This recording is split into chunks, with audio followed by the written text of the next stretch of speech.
On December 1st of 1862, then President Lincoln sent a message to Congress, and it went something like this: the dogmas of the quiet past are inadequate to the stormy present.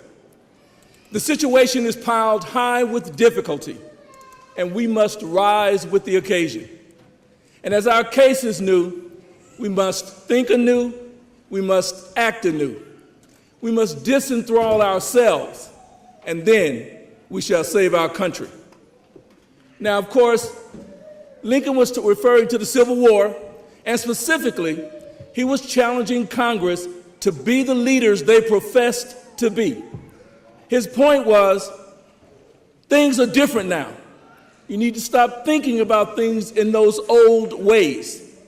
And you need to start by unshackling yourselves, unshackling your minds, and then you wouldn't worry so much about slaves remaining in captivity. And his point was, Congress, do it now. Be leaders. Of course, Congress didn't hear him.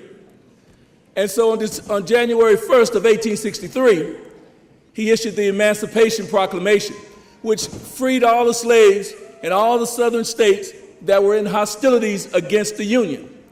Now, of course, that meant nothing for the border states like Kentucky and Maryland and that part of Virginia that became West Virginia. And so slavery continued unabated. Congress didn't get it. In fact, Congress didn't get it for a long while, until January 31st of 1865. They finally got it and issued the 13th Amendment. And when the 13th Amendment was passed, it obviously eliminated slavery throughout the United States. Now, I start with that because we were talking about folks stepping up to be leaders. And what you have been challenged to do effectively is to step up and be leaders as well. The Leadership Scholars Program is not named by happenstance. In fact, we must now become leaders if our young folks are going to have the kinds of opportunities we want them to have. And so I want to start by commending all of you who just walked across this stage, because you have begun to do what needs to be done, and that is to make sure that you are as educated as you can be so that you can help your sons and daughters earn the education they so desperately need. Hear, hear.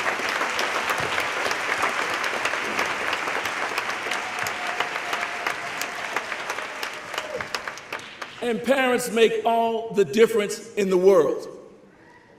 Parents make all the difference in the world. I have presided over a number of graduations all across the country, and I have never seen a student come across the stage and cheer without saying, "Thanks, Mom and Dad." Not once. Because everybody understands how important it is to have leadership in the home if you're going to be educated.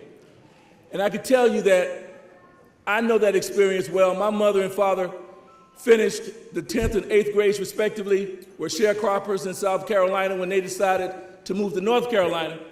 And they knew they wanted a better life for their children.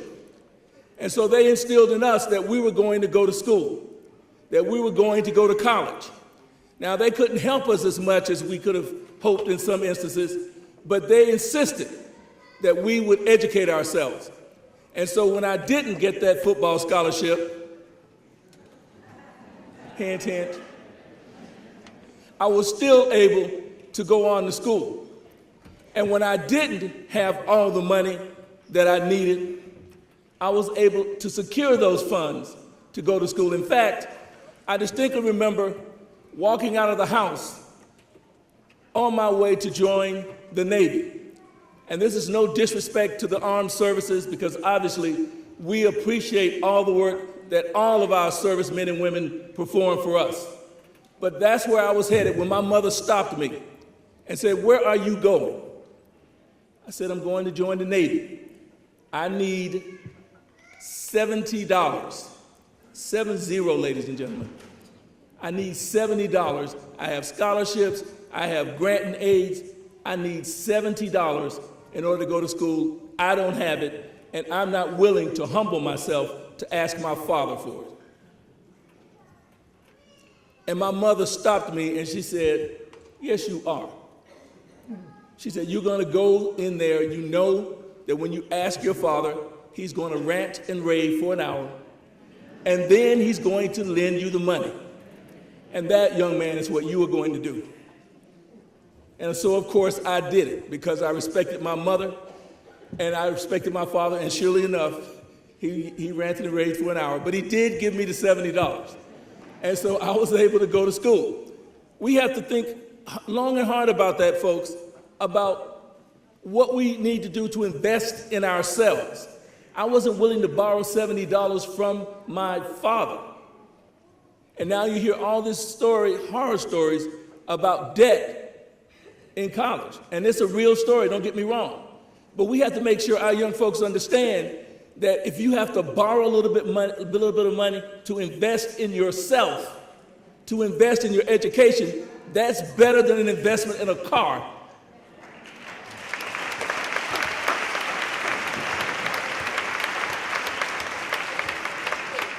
And you need to walk a little while longer while you educate yourself.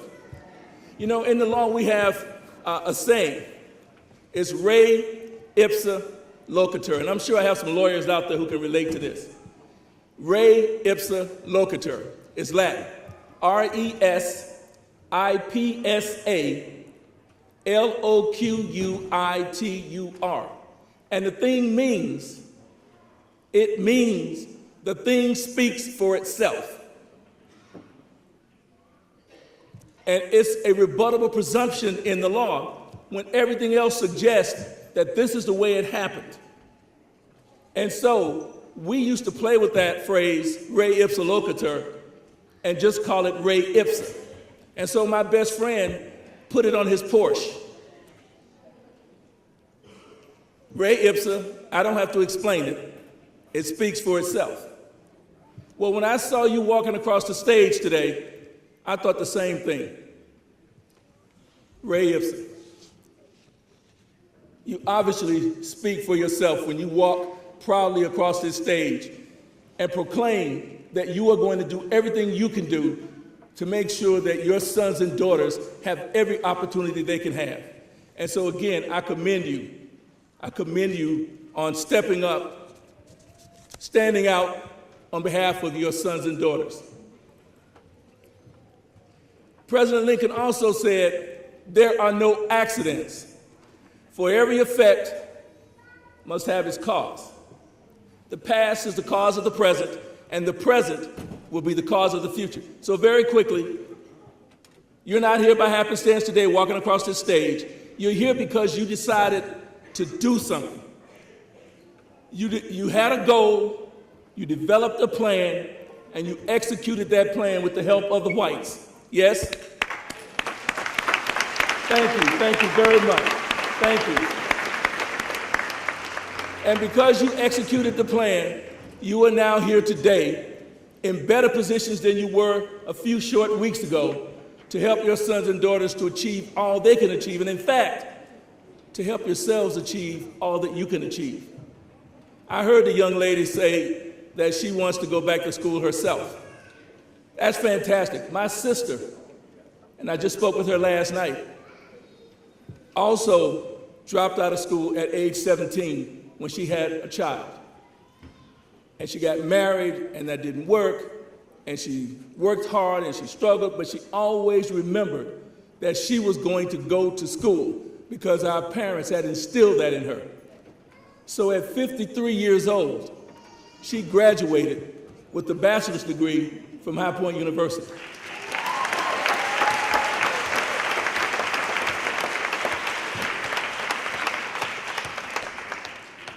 And so I say to you, you have made the first step, but it is the first step. The more we educate ourselves, the more we realize what we don't know. And the more we realize we have more education yet to achieve. Education, a thirst for knowledge, goes unrequited in the sense that you're always hungering and thirsting for more. And that's the way it should be. And that's what we need to help our sons and daughters understand, that that is the key to success. They have to continue to hunger and thirst for knowledge, and we have to set that prime example. So again, I thank you for coming up and starting that example for all of your children. Finally, let me say this, and you know this, I'm a parent myself. I have a daughter who graduated from college from Howard University in 2012. She's married now and doing very well. I have a son who's a mechanical engineer. He graduates next week from Howard University. So thank you. Thank you. So I know parents, I know what we want for our children. We simply want them to have options. To have options that we may not have had.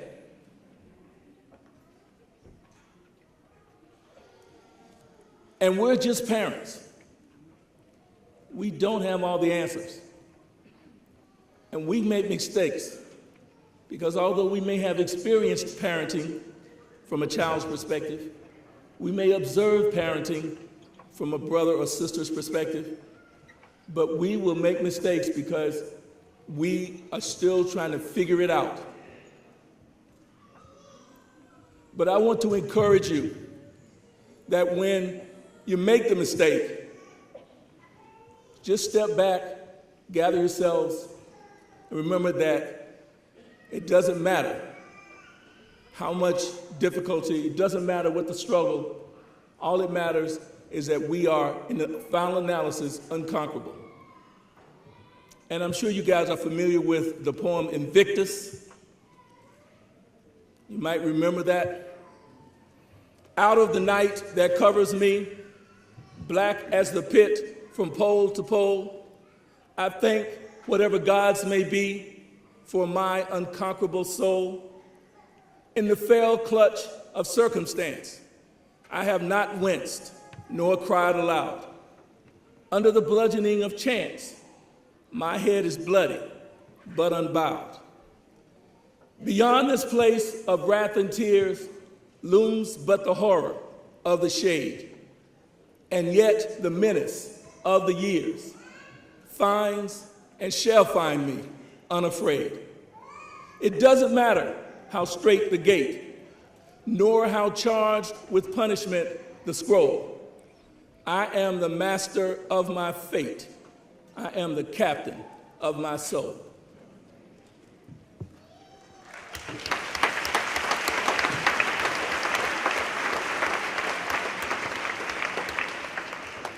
And so let's move onward and upward. Remember, a goal without a plan is just a wish. Something has to work differently. We as parents have to make sure that we are setting the right example. And we set that right example by first expecting more of ourselves. Let's expect more of ourselves first. Then we want to make sure that we're continuing to make ourselves a part of something that's just a little bit bigger than we are. Because that's the way we stretch ourselves, that's the way we grow. And if we set that example, our sons and daughters will see it and they'll follow it. And then finally, persons say, don't fear failure. Well, I beg to differ. I say fear failure, especially if you're making yourselves a part of something that's a little bit bigger than you are. You ought to be afraid. You ought to be afraid of failure. Only don't allow it to be a debilitating failure. Make it a motivating kind of failure. That fear for failure, that motivating kind of fear, will help you to get up a little earlier in the morning to get ready, make you stay up a little bit longer at night to prepare. It will give you the extra energy and oomph you need when you don't feel like going that extra mile. And I know that all of you have had those experiences. So fear failure. Expect the best, expect more, and you will succeed. And when you do, you don't need to brag or boast, because after all, Ray ipsa, the thing speaks for itself. Thank you.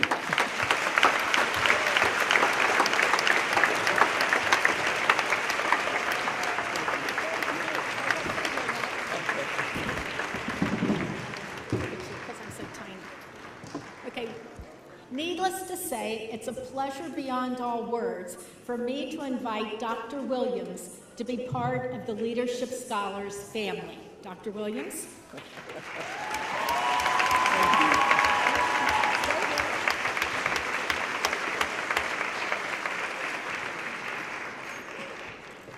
The first time Susie and I met him, we were in our green shirts, and he said, "When am I going to get one?" And I said, "After you speak. That's when you get it."